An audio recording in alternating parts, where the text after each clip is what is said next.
اس چیز کے پیچھے لگ گئے جسے شیاطین یعنی حضرت سلیمان علیہ السلام کی حکومت میں پڑھتے تھے۔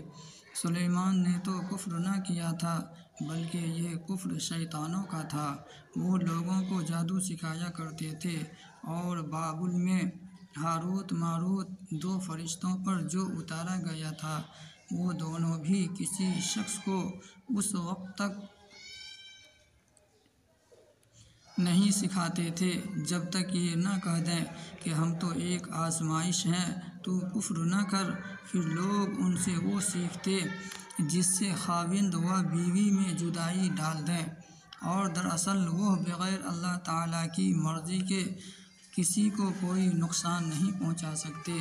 یہ لوگ وہ سیکھتے ہیں جو انہیں نقصان مخالف اور نفع نہ پہنچے، اور وہ بالیقین جانتے ہیں کہ اس کے لینے والے کا آخرت میں کوئی حصہ نہیں، اور وہ بدترین چیز ہے جس کے بدلے وہ اپنے آپ کو فروخت کر رہے ہیں۔ کاش کہ یہ جانتے ہوتے۔